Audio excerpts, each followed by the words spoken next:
What's up, guys? This is Taking the Field with Stevie Mack, and on this episode, I've got your Week 5 PLL recap from Minneapolis this past weekend. So on this episode, as always, we're going to get to a couple things. I'll obviously get your thoughts and the power rankings later on in the show. In segment 2, I want to talk about the Atlas and their continued rise here in 2021, now up to third in the PLL standings after Week 5, heading into the All-Star break now this upcoming weekend. But I want to start out the show. I got a request this past weekend from Jackson Paul Gavin on Twitter talking about the idea or the possibility of Lyle Thompson as an off-season trade piece for the Cannons here in 2021 heading into 2022. So what I want to do with this, I really like this topic, not for the sense that it could happen or that it will happen, but as just kind of a what-if scenario. I've done a few of those on the podcast before. I had Phil Rothermick jump on and help me with some of those topics in the past here on the podcast, but I really like this as a what-if scenario, so that's kind of how we're going to treat that here in segment 1 to start out the show. So on Friday night, when Jackson sent me this idea, Friday night, the Cannons were playing the Water Dogs. Didn't really go all that well for the Cannons in that game. And for the second time this season, Lyle was held without a goal in that game. So he wanted to know, like I said, the likelihood of a guy like Lyle being traded in the offseason and what that might look like, what they could get in return and that sort of thing. So let me start again by saying that I don't think it will happen, but I want to put myself here again in that what if scenario. I want to put myself in Sean Quirk's position here to let this scenario kind of play itself out. So first, Lyle is one of the best players in the world. We all know this. We knew this when he was in the MLL. People were asking when he'd make his way over to the PLL. Obviously, we got that here this summer. But he's flat out one of the best players in the world. He's one of the best players to probably ever play the game of lacrosse. But so you don't just trade a guy like that away, right? It would be like the Bulls trading Michael Jordan, or it would be like the Patriots trading Tom Brady. You don't just trade guys that are once in a lifetime generational type players when you have them on your team, especially not when they're at the point of their career that a guy like Lyle is, where I still believe that he's in the prime of his career. Maybe not on the beginning part of his prime, but still within that realm. But for guys like that, they're the kind of guys that you keep around as long as you can keep them, and you get every ounce out of them that you possibly can. So trading a guy like Lyle now doesn't really fit that idea. But next, I don't think too many teams will want to match what the Cannons would be asking for in a trade for a guy like Lyle. So that's probably the biggest issue with this whole thing, is that realistically speaking, not too many of these teams, I think, will want to match the asking price even for said generational talent like Lyle Thompson.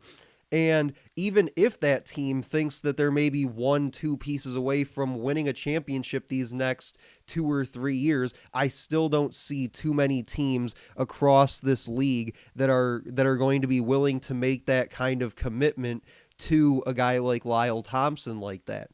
So what they could ask for, what the Cannons, I think, could and should ask for if something like this ever does go down, is you're probably looking at a first-round college pick in the next draft. So in this case, that would be 2022. So a first-round college pick in 2022, probably a second-round entry pick in 2022 as well, and then you'd probably get about a second or third-round pick in 2023's college draft to go along with it. And I wouldn't be that surprised either if they convinced a team to throw a player in with that. Now, whatever position that would be, whoever that would be specifically, depends on the team and on the situation.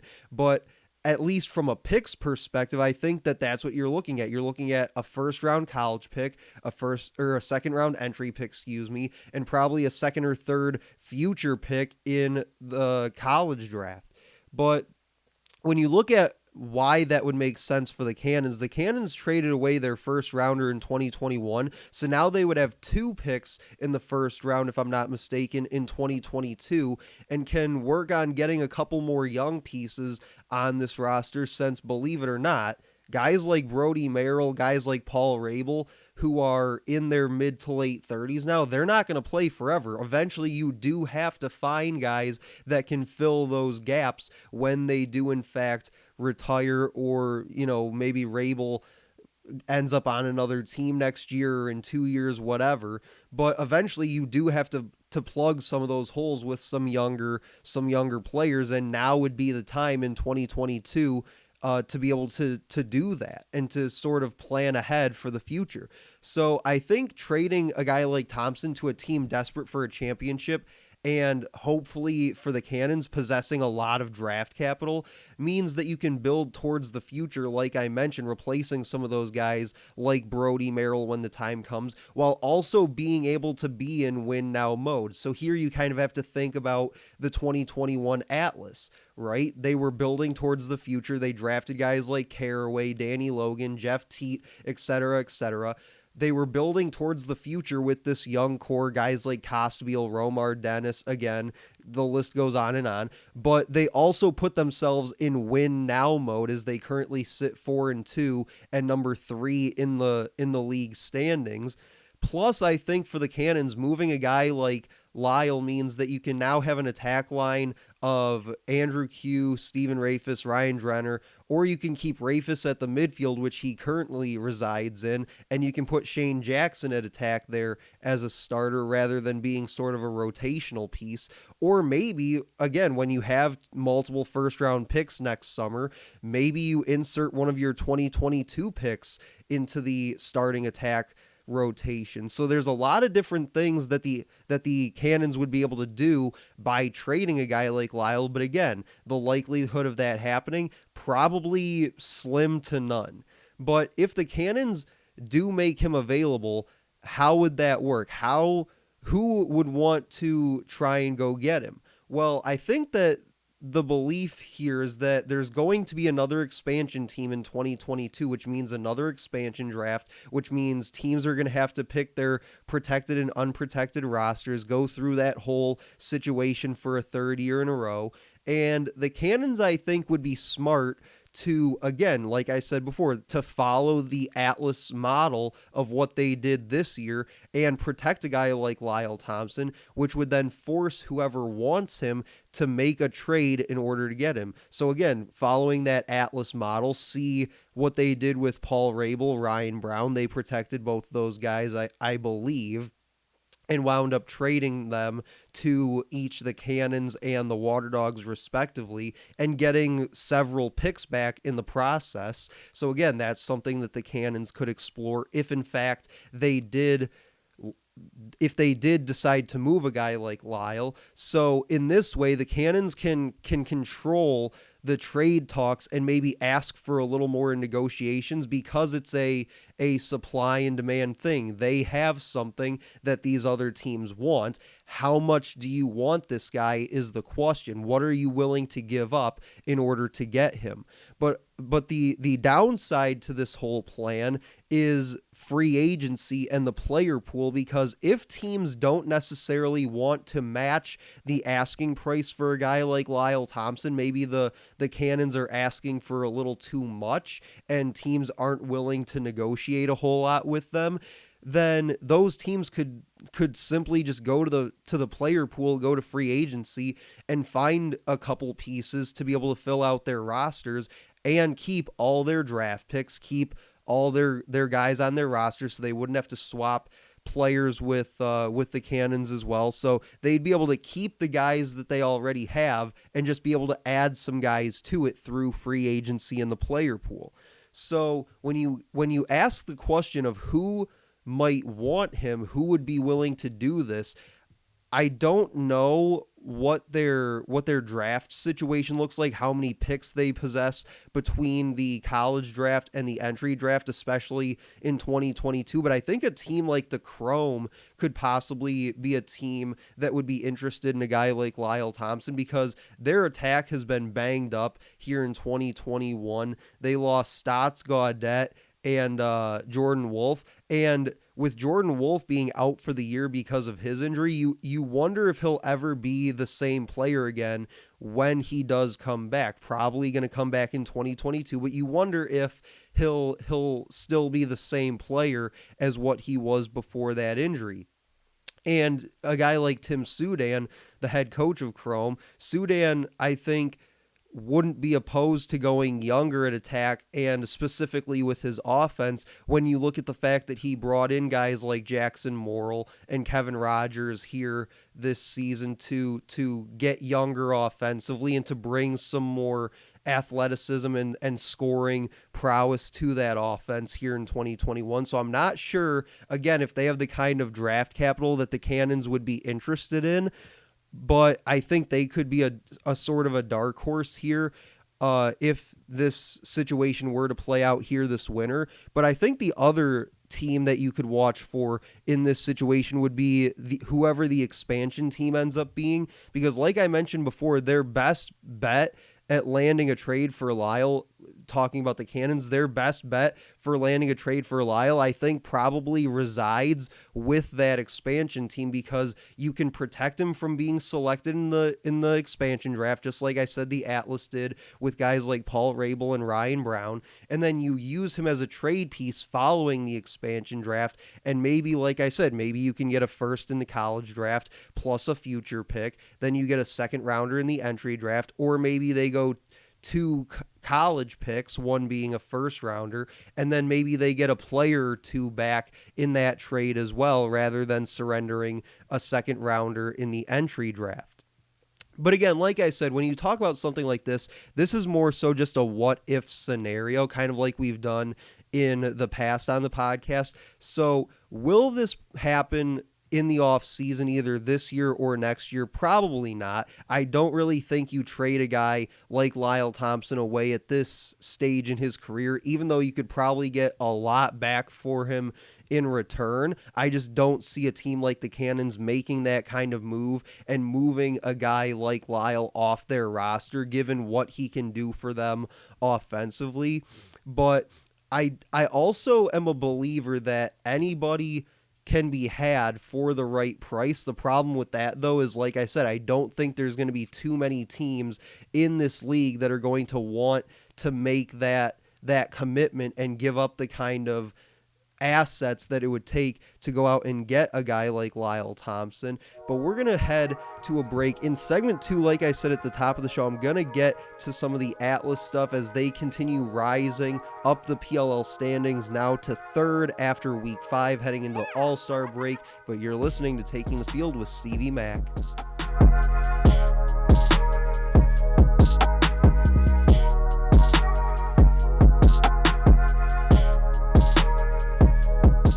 All right, welcome back. Taking the Field with Stevie Mack, segment 2. I said I was going to get to this Atlas stuff as they continue their rise up the ranks in the PLL. Now 3rd in the PLL at 4-2 overall. A handful of teams now sitting 4-2 in the standings, and the Atlas are one of them, currently 3rd in the PLL. But I have to say, looking at the standings, I don't agree with the Atlas being 3rd, because the Water Dogs just ahead of them are 4-3. Yes, they have a better goal differential than the Atlas, but they've also played one more game. And on top of that, in playing one more game, they've also lost one more game than the Atlas, so they currently sit 4-3, but still ahead of the Atlas in the standings, even though the Atlas technically have a better win percentage. So I don't totally agree with the Atlas sitting at 3rd, but as an Atlas fan, considering where I thought they'd be at this point in the season to where they are, I really don't have a ton of room to complain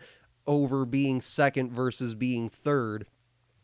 But I think if you had told me going back to week 1, if you had told me after that game against the Archers that the Atlas would be third, again, should be second, but I'm not complaining.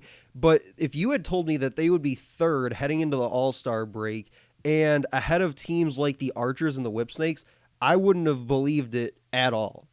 I would not have even given it a second thought. I don't even know what I would have thought at that point, because to me, there was no way that this team was going to be in this position this fast. Like I said, I think that they had the ability to get better, to make improvements, and make a push the second half of the season. But really, I didn't expect them to be where they currently are until probably 2022, as I think a lot of us did.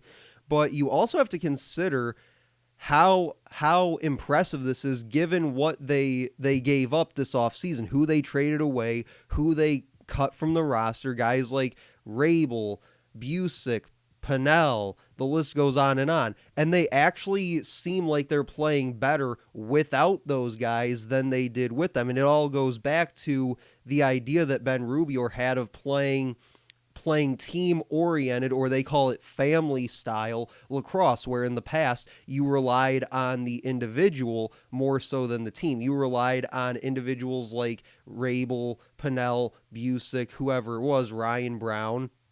You relied on the individual rather than playing a team game, and that's what you're seeing from them offensively with guys like Teat and Cockerton running that two-man game. Guys like Eric Law, Costabile, Romar Dennis has been on fire as of late. And even on the defensive side, you're starting to see them play well as a defensive unit. It's not just Tucker Durkin. It's not just Cade Van Raphorst. It's everybody. Baptiste is playing at a very high level these last couple games at the stripe. I'll talk about him more in just a second. But again, it's everything starting to kind of come together all at once. You're starting to really see them play that team-oriented, that family style of lacrosse, and they've just become, to me, one of the more fun teams to watch in the PLL. Because with some of the teams, you're not really sure what you're going to get from them on a game-to-game basis, and that's one of the things that's made this league so intriguing this year, is that on a game-to-game basis, you never know what's going to happen with any of these teams. But the Atlas have now become one of the more interesting teams to watch here in 2021. And I'll say this about Saturday's game in specific against the Chaos, and this could be a possible hot take here, but this is something that I really felt when I reflected on that game on Saturday night, is that JD Colarusso played a fantastic game. Let's just start with that. He played a fantastic game. And that was my one concern going into that game, was how was the defense going to play in front of him? How was he going to handle the situation? And he handled it phenomenally. Played out of his mind almost at times, but JD, in my mind, JD Colarusso didn't play any worse than I think Jack Kincannon would have played that game. I mean, Colarusso made every save that I think Kincannon would have made, especially the doorstep save right before the half, which I said was very Kincannon-esque. But he made every save, and I even think the goals that he gave up, you look at it, you can't look at any one of those goals that I think Colarusso and the defense gave up and said, yeah, that's probably a shot that Kincannon saves. That's a goal that Kincannon doesn't let in. And I think if you want to point at the two bomb that he gave up in transition, the Chaos were and are tied with the Atlas for first in twos in the league with 7. And Kincannon statistically is not one of the better goalies when it comes to defending the 2-point shot. So I don't really think you could argue that 2-bomb was probably one of the goals that Kincannon wouldn't have given up. But again, I think Colarusso played a hell of a game, and I don't think that there was any real drop-off between what we would have seen Jack Kincannon do versus what we saw JD Colarusso do on Saturday night. So moving forward with this team, they have 3 more games on their schedule. They have 2 the weekend following the All-Star break. they play the Chrome and the Cannons that week and then finish up with the Water Dogs. Those are 3 very winnable games. And after Jack Concannon went down with his injury, I was very concerned with their ability to win out the remainder of the season and go 4-0. But after seeing what this team did to the Chaos on Saturday night, seeing what Colarusso did in the cage, and the defense played phenomenally in front of him for the most part, I actually feel, I think, more confident coming out of that game than I did going into that game that they can go 4-0 those last 4 games of their season and win out. Now, will they? There's a very good chance that they won't, because, again, we never know what's going to happen game to game here in the PLL in 2021. But I do think you have to seriously consider that the Atlas have the team and have the remaining schedule, and they have the momentum now to where, out of anybody else in this league, they probably are the team that could win out, and by doing so could put themselves in that discussion for the number 1 seed, or at the very worst, they're sitting 2nd or 3rd in the postseason and setting themselves up at a run for the championship game, which, again, like I said at the beginning of the segment, was not somewhere that, after week 1 against the Archers, was not somewhere that I thought we'd be talking about with this team in 2021. 2022, sure. 2023, absolutely. But not here, not right now. And like I said before, Baptiste has been having an all-star season, especially these last 4 or so games, where he's 62% at the stripe. He's averaging almost 9 ground balls a game, and he has 2 points over those 4 games, one of which was a goal off a face-off against Chaos on Saturday night. So this team up and down the field is playing with so much confidence, so much energy. They're playing team-style lacrosse, where I believe it was maybe Jeff Teat or Romar Dennis, somebody on Saturday, I forget who, said family style means everybody eats, and that's what you're seeing. There's not just one guy on offense doing all the heavy lifting. Yes, everybody right now wants to point to Jeff Teat because he's averaging like 5.5 points per game. He's one of the top 3 point scorers in the PLL right now, and he's only played 4 games. I get that, but it's not just him. We saw guys like Eric Law score a couple goals. We saw Romar Dennis, I think, hit a few corners on Saturday. We saw Costabile, I believe, get 1 and had a couple assists as well. It's everybody within this offense. Even Cockerton, he might not be putting up numbers this season, but he's playing within his role. And when everybody plays within their role,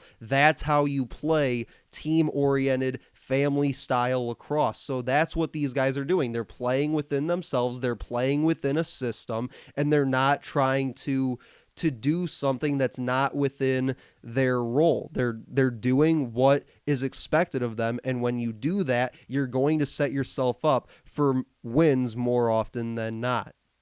But I got one more segment I want to hit here. Like I said, top of the show, we're going to get your thoughts in the mix. We'll also get to the power rankings in segment 3. But before we hit the break, I want to get to some of your comments real quick here. From Jonathan Ellis, you can hit me up at Stevie Mac Media on Twitter for all PLL related content and show topics as well. But Jonathan Ellis says, I know there's usually 2 winners for the winners and losers, and this may be recency bias kicking in, but I feel like just giving 2 wins to Nick Morocco and being done with it. Yeah, he was the reason that the Cannons pulled that game out yesterday. In that final minute, when plays needed to be made, and I talk about this all the time with the Cannons, when plays need to be made to be able to pull games like that out, they hadn't been finding ways to do it.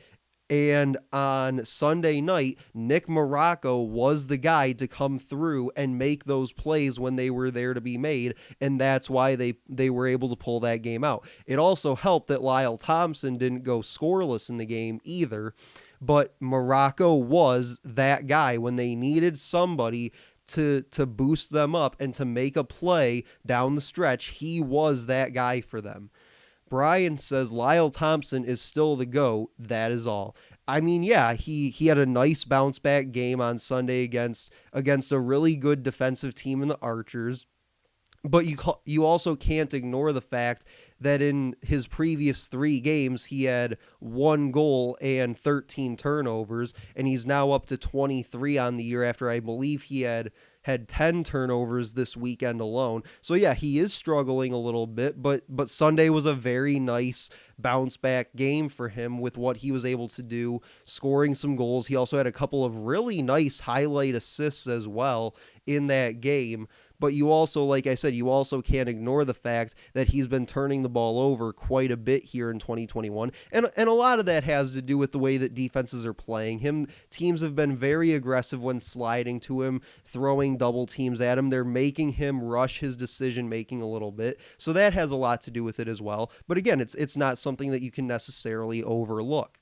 And then Brian Downs says giant upset sandwich with whatever in the middle. So I'm assuming here that more so goes with whoever you were rooting for this weekend, or maybe he means upset as in a team like the Cannons upsetting the Archers. Not really sure on the clarification there, but definitely an interesting weekend again here in the PLL with how some of these games played out and some of the storylines that developed within them. Kind of like in week 4, we saw the age of the backup goalie all of a sudden, where everybody started going with their backups in the cage. So again, we never know what's going to happen on a week-to-week basis in this league, but that's what makes it so fun and so interesting when watching these games. So like I said, we're going to hit a quick break, finish out the show in segment 3. We'll get your thoughts more in the mix and finish it out with the weekly power rankings. A lot of shakeup, as you could imagine, this week in the power rankings, but we'll get to that in just a second. You're listening to Taking the Field with Stevie Mack.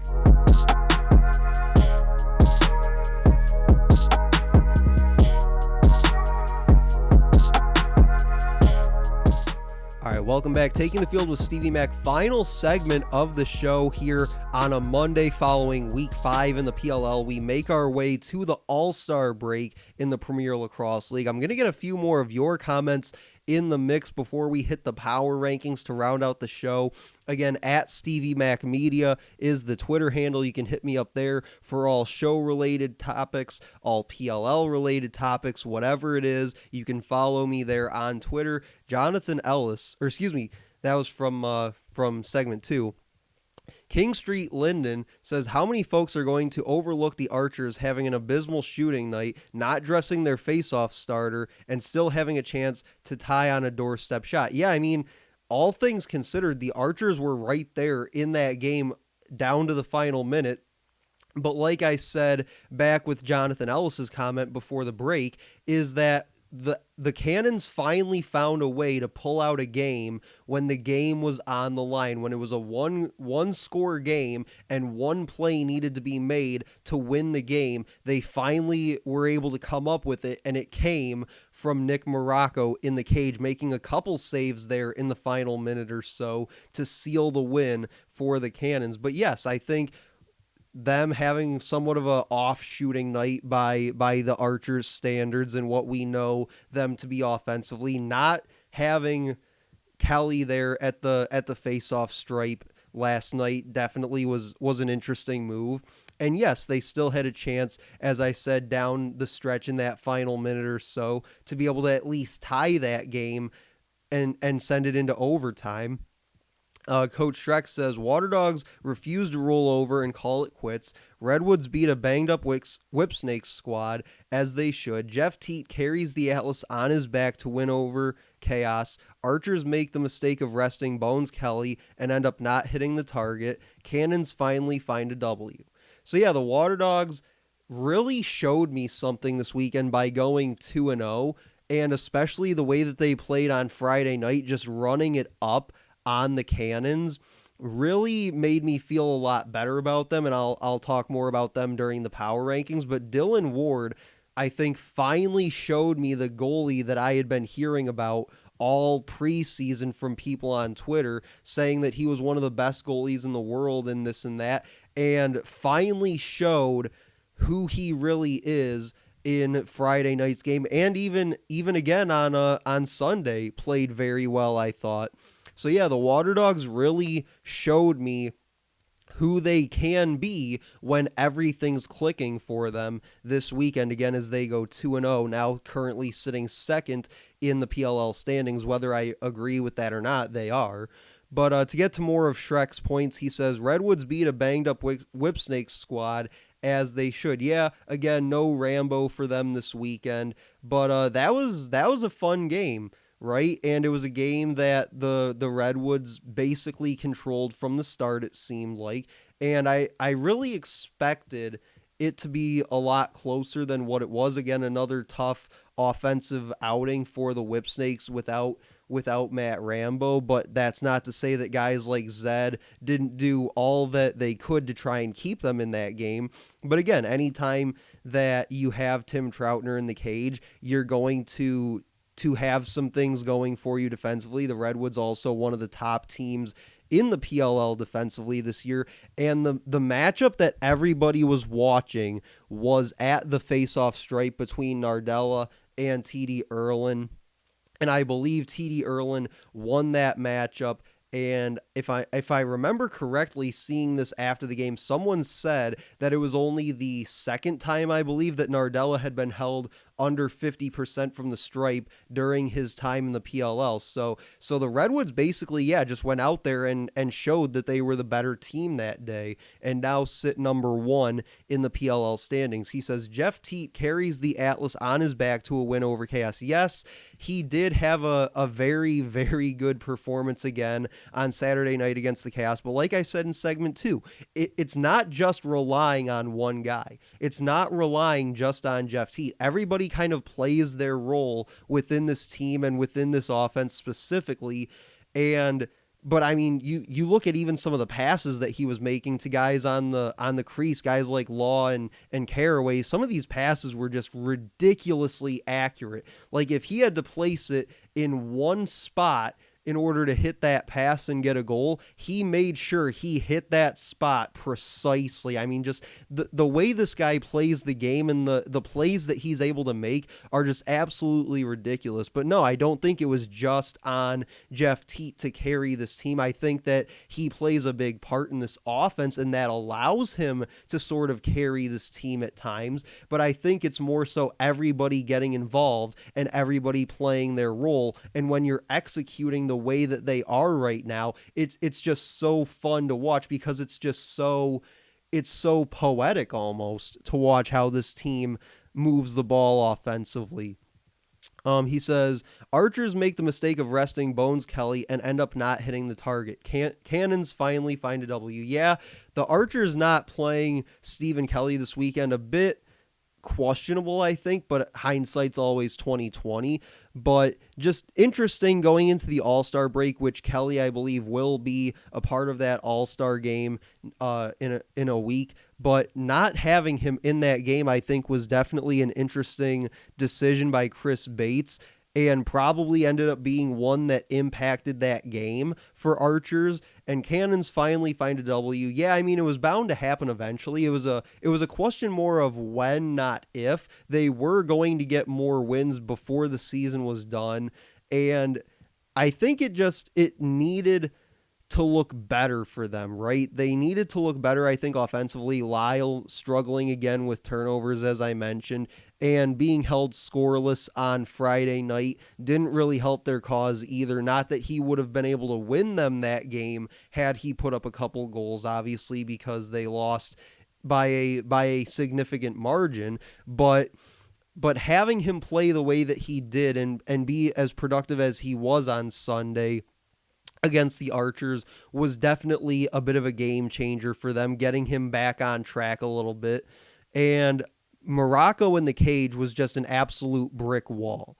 So, right, like, they were going to run into a win eventually, even if it was a game against a team like the Archers that they basically had no chance going into that game of winning, but they went out there, they executed, they made plays when plays needed to be made, and they, like I said, they kind of ran into one.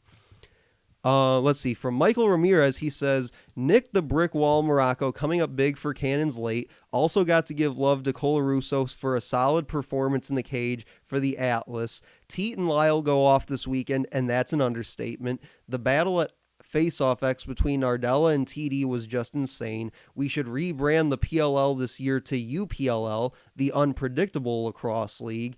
Kind of corny, but every weekend there's something you don't see coming.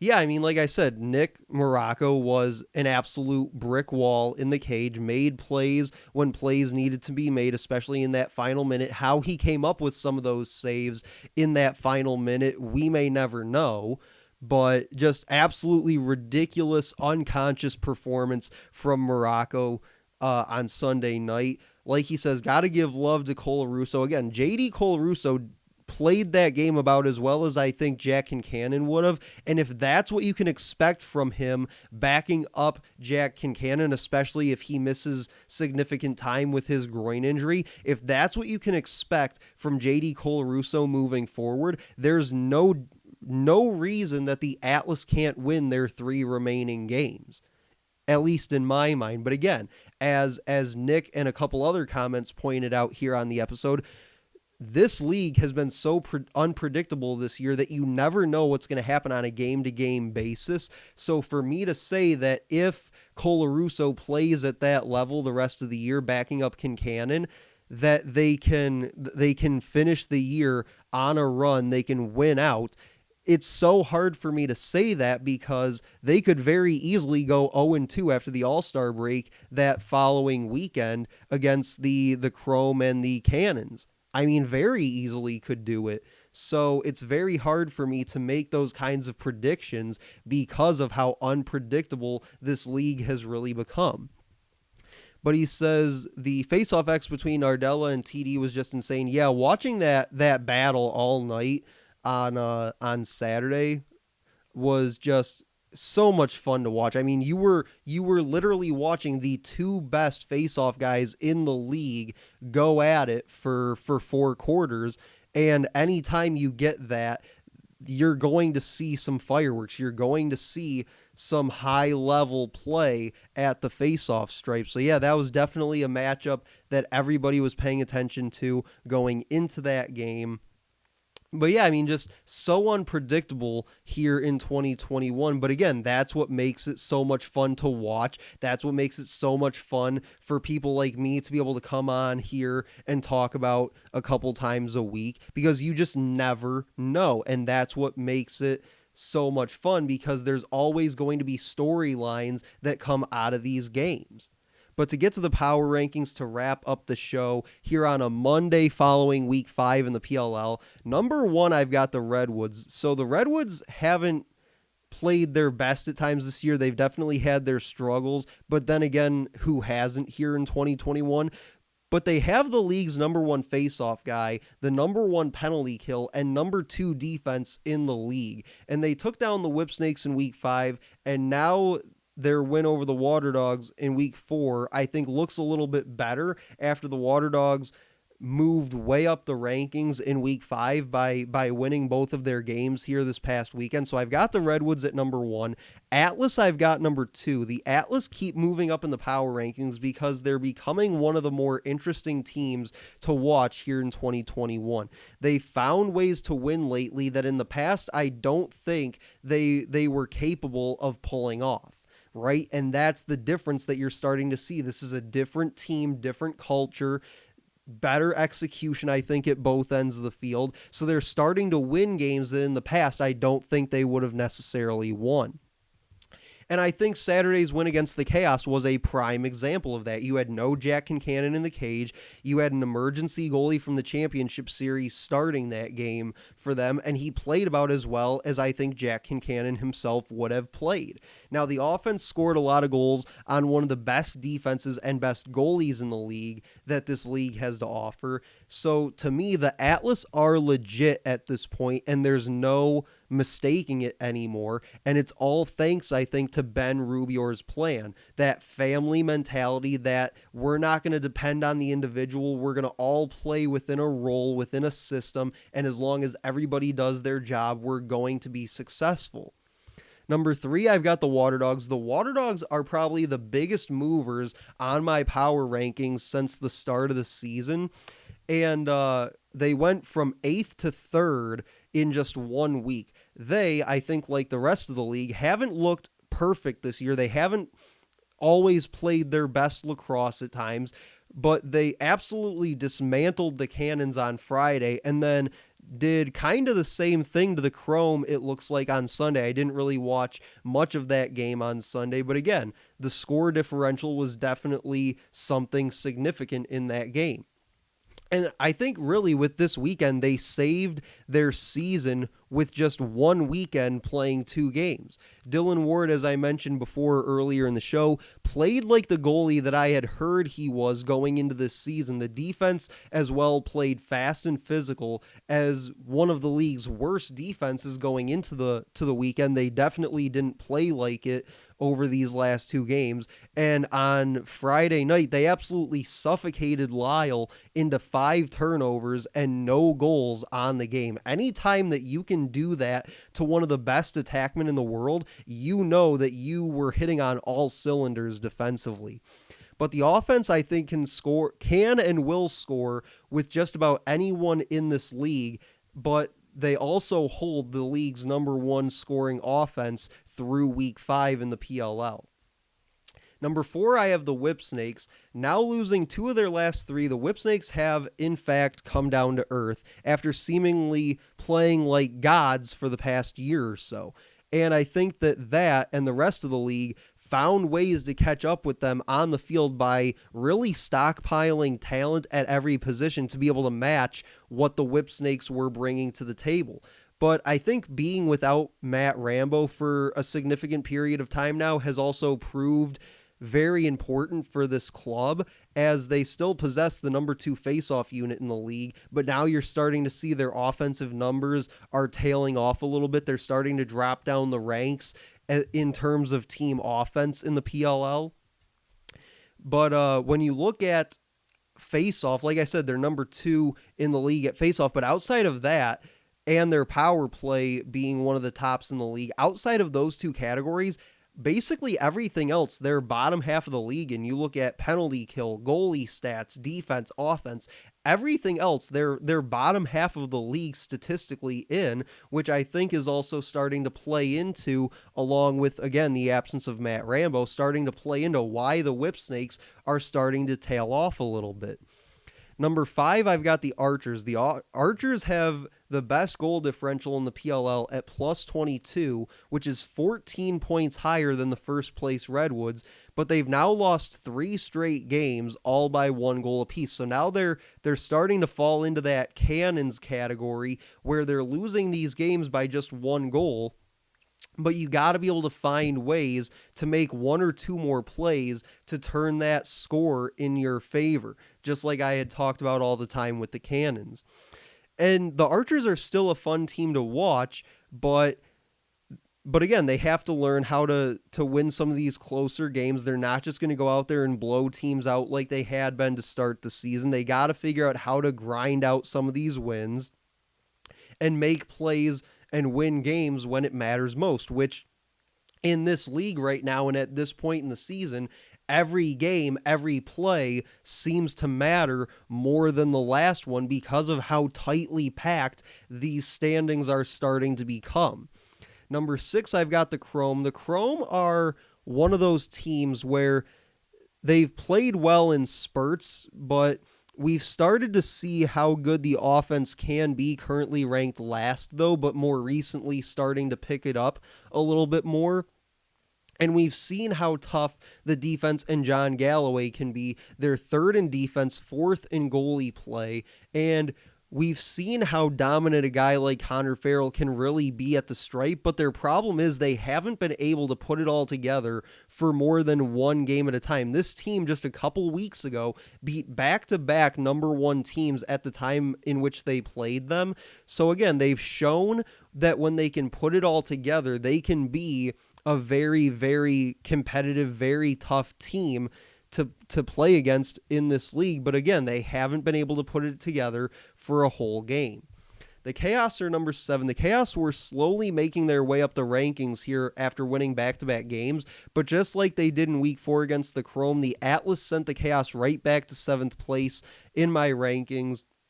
And they really struggled against Baptiste at the stripe on Saturday, but Reardon was being absolutely just peppered with shots all night against the Atlas, as Jake Carraway said in a in-game interview under the helmet, that it was really volume shooting that they were going for. You know, the more shots you put on Cage, the more pressure you put on that defense and Blaze Reardon, eventually they were going to get shots to go through. So the offense went almost 24 minutes as well for the Chaos in that game, almost 24 minutes without a goal, facing the Atlas's backup goalie. So that really, for me, was just a negative mark against their offense, that when you have a backup goalie like that who's seen very limited time here this season, when you have a guy like that in the cage starting and he needs to make plays in order to help his team win that game, you got to put pressure on him like the Atlas did to Reardon. You got to put pressure on him. You got to just start ripping shots on Cage and really knowing that eventually shots were going to go. But the Atlas played so well defensively in front of JD Colarusso, and Colarusso made some really nice saves in that game as well to help them pull out the win. Cannons I have at number 8 because as impressive as the win over Archers was, they showed us that they can win close games like we've talked about, but the Cannons rank last in defense and face-off, and I don't think that one win changes their whole season at this point, but it's a step in the right direction. It's a step in a positive direction, and just getting a win, I think, brings so much more positive vibes to this locker room, to this team, and moving forward these last couple games of the regular season, that they can make a push and still have a shot at maybe getting that 7th seed and still making it into the postseason. But the Cannons have Atlas and Chrome to finish out their season, and I expect them to at least get one win to finish out the regular season. Whether it's against Atlas, Chrome, I'm not going to try and predict that here, but I do think in those 2 games you have to at least win one to give yourself even a hope at the postseason. So that'll do it for this episode of Taking the Field with Stevie Mac. Again, we covered a ton on this episode. We covered the power rankings. We got your thoughts on week 5, the Atlas's rise through the rankings here the last few weeks and playing family style lacrosse. We even talked about the what if scenario around Lyle Thompson as a possible trade piece this offseason. But that'll do it for me. I'll talk to you guys later.